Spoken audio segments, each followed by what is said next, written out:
Past perfect টেন্সের voice change.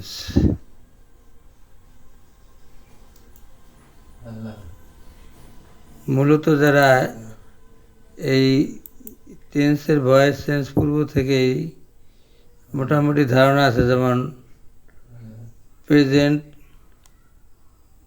Indefinite টেন্সের voice change, continuous এবং পারফেক্ট।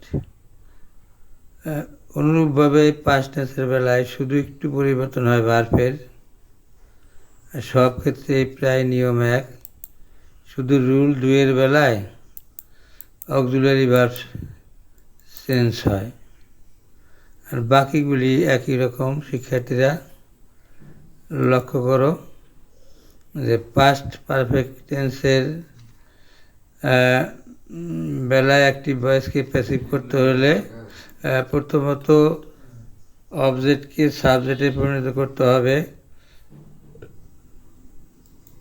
তাই করা হলো, যেমন একটা উদাহরণ নিলাম আমি, I had eaten a mango.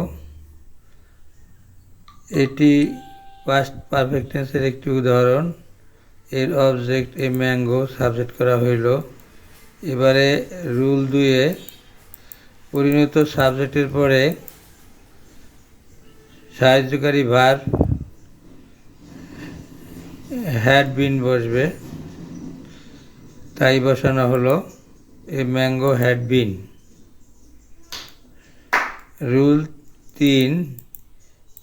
3-এর বেলায় পারফেক্ট টেন্সের জন্য পূর্বেই পাস্ট পার্টিসিপল অর্থাৎ ভার্বের তৃতীয় রূপ থাকে, যেমন I had been A mango. Had এই ইটের পাস্ট পার্টিসিপল ইটেন। এই কারণে এইটার প্যাসিভ ভয়েসে কোনো সমস্যা নাই। এই পূর্বের যে পাস্ট পার্টিসিপল তা এটার বেলাও আছে। কী দাঁড়ালো, এ ম্যাঙ্গো সাবজেক্ট হলো, সাবজেক্টের পরে পারফেক্ট টেন্সের বেলায় শুধু সাহায্যকারী ভার্ব হ্যাড আসবে, আর প্যাসিভ ভয়েসের জন্য বিন আসলো। আর মূল ভার্বের পাস্ট পার্টিসিপল অ্যাক্টিভ ভয়েসও ছিল, অর্থাৎ যে কোনো পারফেক্ট টেন্সের এই বেলায় মূল ভার্ব পাস্ট পার্টিসিপল হইতে হয় বা থাকে। এবারে রুল 4 পূর্বের মতোই সাবজেক্টকে অবজেক্টে পরিণত করতে হবে। এই পরিণত অবজেক্টের পরে পূর্বে প্রিপোজিশন বাই আসবে। তার এটা উদাহরণ ছিল I had eaten a mango. সুতরাং আই ছিল সাবজেক্ট, সে সাবজেক্ট হলো অবজেক্ট মি, তার পূর্বে প্রিপোজিশন বসলো। মূলত এই টেন্সের বেলায় শুধু রুল 2 যেটা আমি নাম দিয়েছি সেইটি পরিবর্তন হয়, আর বাকিটি একই রকম টেন্সের বেলায়।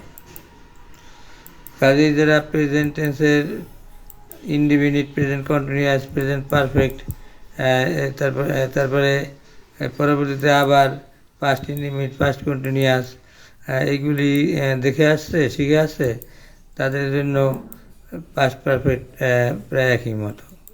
শিক্ষার্থীরা তোমরা এই যে বাড়ির কাজগুলো ঠিকঠাকভাবে করবা।